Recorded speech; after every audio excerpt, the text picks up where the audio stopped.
వానపల్లి అందరికీ కూడా నమస్కారం అండి. అలాగే గవర్నర్ ముఖ్యమంత్రి గారు, అలాగే మన ప్రెసిడెంట్ అయిన పల్లి భీమారావు గారు, ఎమ్మెల్యే అయిన సత్యానందరావు గారు, వైస్ ప్రెసిడెంట్ అయిన మన వీరేష్ గారు, అందరికీ కూడా నమస్కారం అండి. మన ఊరికి ముఖ్యంగా కావాల్సింది ఆడబిడ్డలందరికీ కూడా ఒక పని చేయడానికి ఒక ఫ్యాక్టరీ కావాలి సార్. ఎందుకంటే ఇక్కడి నుంచి కండవిల్లి వెళ్తున్నారు సార్. ఒక 4-5 గంటల జర్నీ చేయాలి సార్. 8 గంటల నుంచునే పని చేస్తారండి కండవిల్లి ఫ్యాక్టరీలో సార్, దూది ఫ్యాక్టరీ సార్. దాని వల్ల ఇక్కడ ఆడవాళ్ళందరికీ కూడా వద్దు ఆ పని చేయొద్దు, ఆ పని చేయొద్దు. ఈ పక్క వచ్చాను, ఈ పక్కన ఉండే చెప్పని ఆయన చెప్పని సార్. చెప్తాం. ఆడవాళ్ళందరికీ కూడా సార్ ఊపిరితిత్తులో చాలా కంప్లైంట్ సార్. వీళ్ళ చెప్పడం లేదు కానీ ముసలి వాళ్ళ దగ్గర నుంచి ఇక్కడ ఉన్న అమ్మాయిలు 10th క్లాస్ చదివిన సరైన ఉద్యోగాలు లేవు సార్.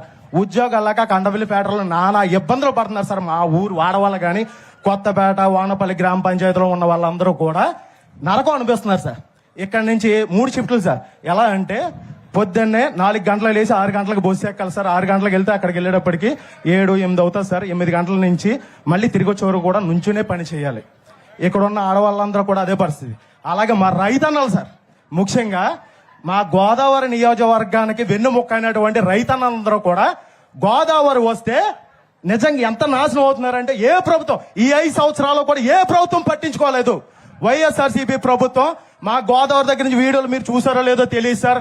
ఎక్కడ వరకు కూడా మునిగిపోయి నరకం అనిపించారు సార్. ఎందుకంటే మాది కిల్లికొట్ట అక్కడే సార్, ఏడుకొట్ట మీద. మా గోదావరి రైతులందరూ కూడా మా దగ్గరకు వస్తారు కాబట్టి చెప్తున్నాను. అలాగే ఇంకో విషయం, ఇక్కడ ఉన్న ఆటో యూనియన్ సార్, నా ఆటో యూనియన్ ప్రెసిడెంట్ సార్, నా పేరు రేజనాయుడు. అలాగే మీరు ముఖ్యంగా ఆడవాళ్ళందరికీ కూడా ఫ్రీ బస్సు పెట్టారు సార్. దానికి అభినందించాలి సార్ నిజంగా. ఎందుకంటే మామూలు విషయం కాదు సార్, అది చాలా కోట్లతో కూడుకున్న విషయం. మా ఆడవాళ్ళ అక్క చెల్లెములు అందరూ కూడా చాలా బాగుండాలని మీరు ఈ పథకం పెట్టారు సార్. అలాగే మా ఆటో యూనియన్ దగ్గర ఒక 5 లక్షల మంది సార్ తూర్పుగోదావరి జిల్లాలో. 5 లక్షల మందికి కూడా మీరు ఏదో ఎందుకంటే మామూలుగా ఏదో 10th ఫెయిల్ అయ్యో లేకపోతే ఏదో చేసో కాదు సార్. ఖచ్చితంగా డిగ్రీ చదువుకున్న వాళ్ళు కూడా ఆటో తోలుకుంటున్నారు సార్. అలాగే ఇక్కడ జరిగిన ఒక 5 సంవత్సరాలు మీకు నరకం చూపెడతాను సార్. నిజంగా ఈ 5 సంవత్సరాలు నరకం చూపెడతాను సార్. 5 సంవత్సరాలు నరకం చూపించారు సార్. ఏమండి ఇక్కడ ఉన్న జనసేన కార్యకర్తలు కానీ, జనసేన అభిమానులు కానీ, తెలుగుదేశం కార్యకర్తలు కానీ, తెలుగుదేశం అభిమానులు కానీ మీరు చెప్పారు కదా సార్ అక్కడ ఎంతమంది మీద కేసులు ఉన్నాయని. ఇక్కడ ఉన్న వాళ్ళ దగ్గర యువత, కాపు యువత కానీ, బీసీ యువత కానీ, ఎస్సీ యువత కానీ, మొత్తం యువత అందరి మీద కూడా చాలా మంది కేసులు ఉన్నాయి సార్. అది గవర్నర్ సత్యానందరావు గారికి కానీ, అలాగే వీరేష్ గారికి కానీ అందరికీ తెలుసు సార్. అలాగే ఆ కేసుల దగ్గర నుంచి కూడా మీరు మా వాళ్ళందరినీ కూడా వినిపించాలని కోరుకుంటున్నాం సార్. ఇప్పుడు నేను అడిగిందని చెప్పను. ఒక సెకండ్,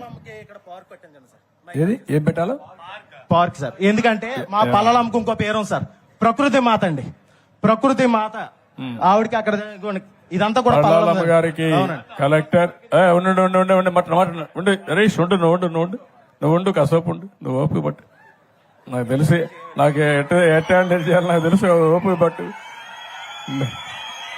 కలెక్టర్ గారు ఈ టెంపుల్ అంతా తీసుకొని ఈ టెంపుల్ మొత్తం ల్యాండ్స్ అన్ని కూడా ఇచ్చేసి మంచి పార్కు, ఒక మంచి ఆహ్లాదకరంగా ఊర్లో వాళ్ళు వస్తే కూర్చునే విధంగా, సాయంత్రం అయితే ఇక్కడ అందరూ వచ్చి దేవుని సేవలోనే కాకుండా నేచర్ ప్రకృతి సేవలో తన్మయత్వం ఉండే విధంగా తయారు చేయండి. దానికి ఎంత డబ్బులు కావాలని ఇస్తాం, దానికి వర్కౌట్ చేసి ఇమీడియట్ గా శ్రీకారం చుట్టండి. రెండోది, ఎక్కడికి పోయి పనిచేస్తారు మా లేడీస్ అంతా? ఎక్కడికి? రావులపాలెం అవతల Kandavilli sir, Kandavilli factory sir, దూది ఫ్యాక్టరీ సార్.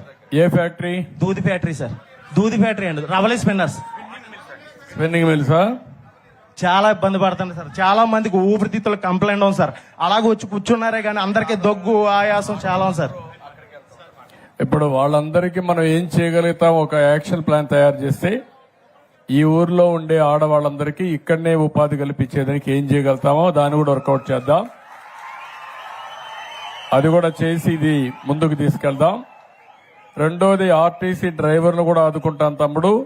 మా ఆడబిడ్డలకి, ఆర్టీసీ కాదు ఆటో డ్రైవర్లను ఆదుకుంటాం. ఆడబిడ్డలకి ఉచిత బస్సు సౌకర్యం ఇచ్చినప్పుడు ఏదైతే ఆటో డ్రైవర్లు ఉన్నారో మీరు కూడా చదువుకుని ఉన్నారు, మొన్న మీరు కూడా మాకే ఓట్లు వేశారు, మిమ్మల్ని కూడా ఎట్లా ఆదుకోవాలని ఆదుకోవడం కోసం ప్రయత్నం చేస్తున్నా. తప్పకుండా మీకు న్యాయం చేస్తానని హామీ ఇస్తున్నా. ఒక ఆటో ఏం చదువుకున్నానమ్మా? ఏం చదువుకున్నావు? నాది ఇంటర్ అయింది సార్, ఆటో సార్, నాది auto union leader sir. Auto union leader. But inter అయింది, సామాజిక స్పృహ ఉంది, అంటే 10 మందికి ఏదో మంచి జరగాలని తాపత్రయం ఉంది. 3 సూచనలు ఇచ్చాడు, 3 కూడా అందరూ వద్దు వద్దు అంటున్నారు. మా హరీష్ అయితే చాలు చాలు అంటున్నాడు. చాలు చాలు కాదయా, నీకు ఓపిక ఉండాలా, హ్యూమన్ యాంగిల్ ఉండాలా, మీరందరూ లీడర్లు మారాలా, మారి ప్రజలతో మమేకం కావాలి. 5 నిమిషాలు లేట్ అయితే కొంపలేం కూలిపోగాని ప్రజలు చెప్పింది విని ఆ సమస్యను పరిష్కారం చేసే దిశగా మీరు పనిచేయాలి, అడ్మినిస్ట్రేషన్ పనిచేయాలి. మీరే కాకుండా నీ ఆటో ఏంటి తమ్ముడు, ఇప్పుడు నీ ఆటో డీజిల్ ఆటోనా లేదా పెట్రోలా? Diesel auto sir. ఇప్పుడు ఏ రోడ్లు, అన్ని మంచి రోడ్లేననివి? లేదు సార్, ఎక్కడికక్కడ గోతుకులు, మీకు తెలియదేమో సార్. మా అన్ని గోతులే. సత్యనందర గారిని అడగండి సార్. ఇప్పుడు నీ దగ్గర నేను హాస్పిటల్ తీసుకెళ్ళకుండా డెలివరీ అయిపోయింది సార్. ఎలక్ట్రికల్ ఆటో ఇప్పిస్తే నువ్వు దాంతో తక్కువ ఇది చేసుకోగలుగుతావా? పోతుంది ఇప్పుడు, అంటే గోతులు ఎక్కువ ఉంటే. గోతులు ఎక్కువ ఉంటే ప్రాబ్లమ్స్ ఎక్కువ వస్తాయి సార్. ఎలక్ట్రిక్ ఆటో ఇది అయిపోయి మళ్ళా నీతో మాట్లాడతాను, నీకేం చేయాలో చూస్తాను. ఓకే, నీతి నిజాయితీ సంతోషం. నేను ఆటో ఇస్తానంటే ఆటోమేటిక్ యాక్సెప్ట్ చేసేవాడు, కానీ లేదు సార్ గోతులు ఎక్కువ ఉంటాయి, ఆటో ఎలక్ట్రికల్ ఆటోకి సమస్యలు వస్తాయి, వద్దులేస్తారని చెప్పే పరిస్థితి వచ్చాడంటే శబాష్, ఐ రియలీ అప్రిషియేట్ హిమ్. గట్టిగా చప్పట్లు కొట్టావని నిలిచండి. అలాంటి వాళ్ళు సమాజానికి అవసరం.